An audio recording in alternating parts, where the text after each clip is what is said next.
एक बेहतरीन मज़ाह से भरपूर तकरीब मुस्तफीन सदर, बेरहम असातिज़ा इकराम और मेरे मासूम दोस्तों, अस्सलाम वालेकुम।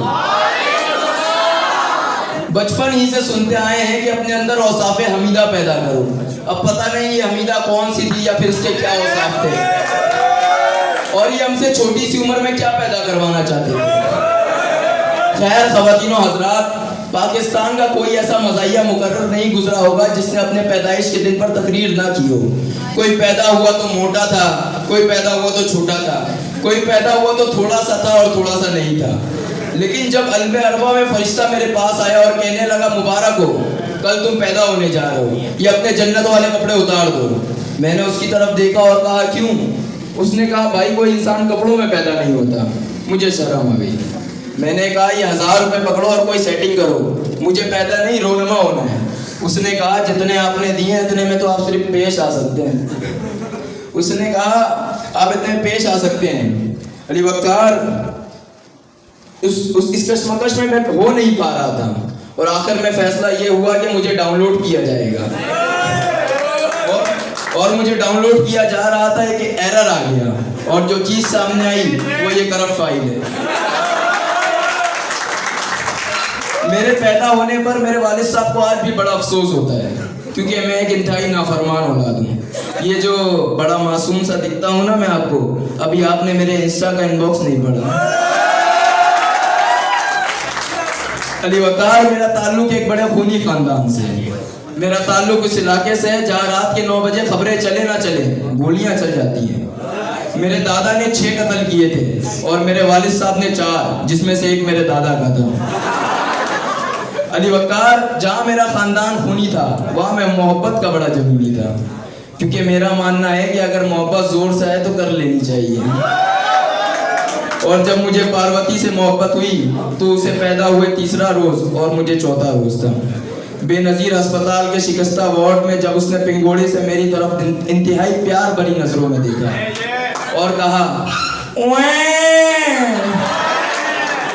अली वकार, उसकी अदाए दिलबराना देखकर मुझसे रहा न गया और मैंने भी इंतहाई मुसर्रत भरे लहजे में कहा, अली वकार, पार्वती मेरे मोहल्ले में रहती थी। उसका और मेरा मजहब छोड़कर बाकी सब कुछ मिलता था लेकिन हमारे दरमियान कुछ मसाइल थे। पार्वती गाय का गोश्त नहीं खाती थी और मैं लाहौरियों की तरह गाय, गधा, डड्डू जो मिले खा जाती थी।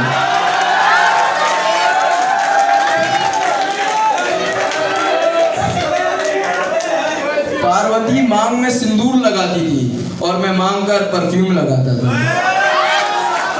पार्वती पढ़ने वाली लड़की थी, वो अकेले में रट्टा लगाती थी और मैं अकेले में सुट्टा लगाता था। एक दिन मैंने उससे कहा, पार्वती, मुझसे शादी करने के लिए तुम्हें इंसान होना पड़ेगा, सॉरी मुसलमान होना पड़ेगा। उसने कहा, मुझसे शादी करने के लिए तुम्हें इंसान होना पड़ेगा। फिर इसके बाद क्या हुआ मत पूछो, ना वो मुसलमान हुई और ना मैं इंसान, और शादी का प्रोग्राम तो बढ़ गया।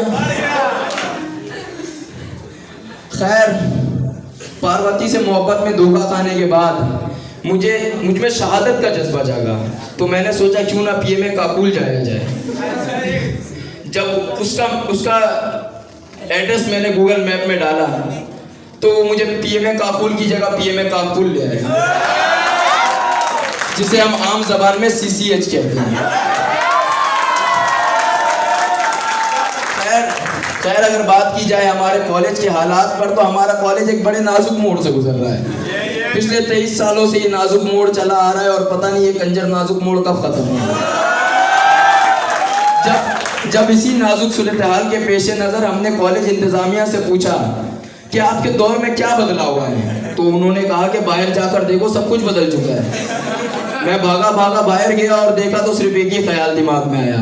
वो पंजाबी में कहावत थी ना, जिथे दी खोती उथे आन खलोती। लेकिन कॉलेज इंतजामिया ने इस बात की यकीन दहानी कराई है कि कॉलेज में कोई भी खोती खलोती ना रहे, या तो उसे मेस में भेज दिया जाए या उसकी निहारी बना दी जाए। और जब अगले दिन मेस में गया तो वहाँ का तो मेन्यू ही बदल चुका था। डड्डू पलाओ, खोता कढ़ाई, कुत्ता की मार। अली वकार कहा जाता है कि हम एक जिंदा कौम है, उसके बाद हम एक पाइंदा कौम है, लेकिन आज हम सिर्फ एक डॉट कौम है। आखिर में इन्हीं अल्फाज से इजाजत चाहूंगा कि शौक से लुफ्ते जिगर नूरे नजर पैदा करो, जालिमों थोड़ी सी शर्म भी मगर पैदा करो।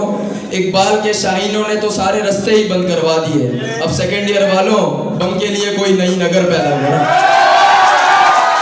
शुक्रिया।